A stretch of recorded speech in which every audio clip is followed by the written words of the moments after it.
शेरा मेरे प्यारे बहन भाइयों में आ गई आपके सामने सुंदरकांड लेके अर्थ सहित, जिसमें कि एक एक दोहे की एक एक चौपाई की आपको एक एक शब्द का आप सबको मैं अर्थ सुना रही हूँ। सुनिए और सबको सुनाइए। असे प्रभु छाड़ भजेंगे आना ते नर पशु बिनु पूछ बिसाना, निज जन जान तान ताहि अपनावा, प्रभु स्वाभाविक कपि कुल मन भावा। इसका अर्थ सुनिए। ऐसे परम कृपालु प्रभु को बोल रहे हैं, ऐसे परम कृपालु प्रभु को छोड़कर जो मनुष्य दूसरे को भजते हैं।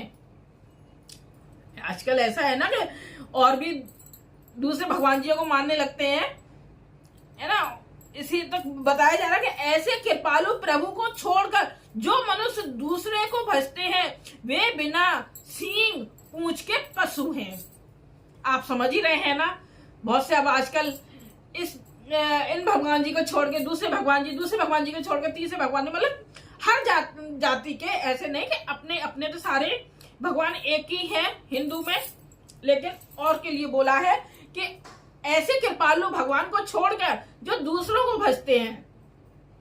यहाँ अपने हिंदू धर्म के भगवान को छोड़ के ये तो सारे भगवान हमारे एक ही हैं, है ना। नाम अलग अलग है, जैसे कि परिवार में बाबा एक ही है और कोई उनको नाना कहता है, कोई बाबा को कहता है, कोई पापा कहता है, कोई चाचा, कोई ताऊ, इस तरीके से। तो बताया है कि पूंछ के पशु बिना सींग और पूंछ के पशु हैं। अपना सेवक जानकर विभीषण को श्री राम जी ने अपना लिया। प्रभु का स्वभाव बानर कुल के मन को बहुत भाया। पुण्य सर्वज्ञ सर्वोरवासी, सर्व रूप सब रहते उदासी, बोले बचन नीति प्रतिपालक, कारण मनोज धनुज कुल घालक। फिर सब कुछ जानने वाले, सबके हृदय में बसने वाले, सब रूपों में प्रकट, सबसे रहित, उदासीन, कारण से भक्तों पर कृपा करने के लिए मनुष्य बने हुए तथा राक्षसों के कुल का नाश करने वाले श्री राम जी नीति की रक्षा करने वाले वचन बोले। क्या बोले सुनिए। सोने कपि से लंका पति वीरा, के विद तरिय जलद गंभीरा, संकुल मकर उरग झज जाति, अति अगाध दुस्तर सब भांति।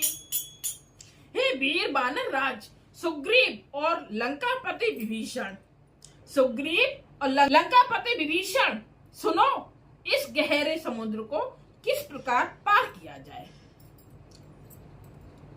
अनेक जाति के मगर, सांप और मछलियां से भरा हुआ यह अत्यंत अथाह समुद्र पार करने में सब प्रकार से कठिन है।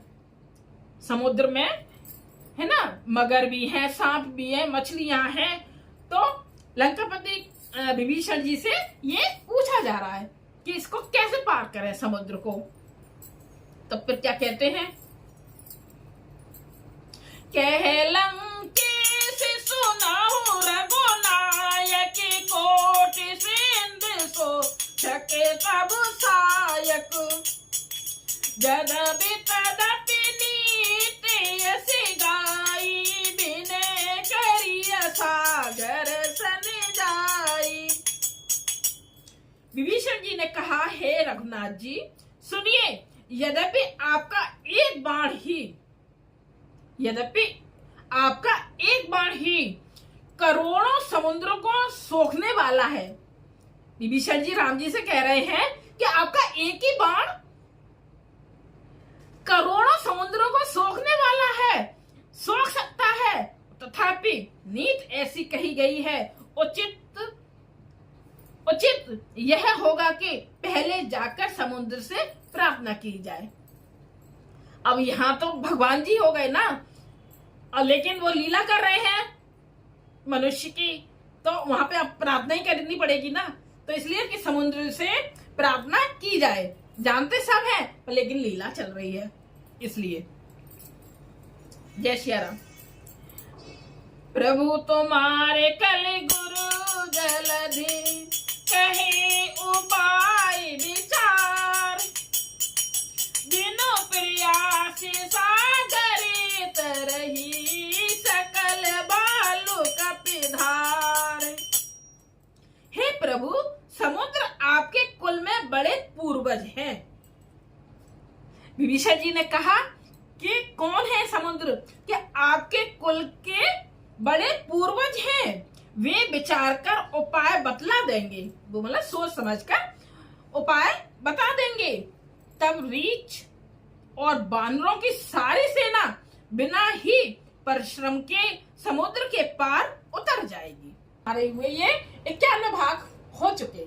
जय श्री राम। आप सबको लाइक कीजिए, कमेंट्स कीजिएगा, कमेंट में जरूर लिखिएगा जय श्री राम, राधे राधे, जो आपका मन करे वो जरूर लिखिएगा। जय श्री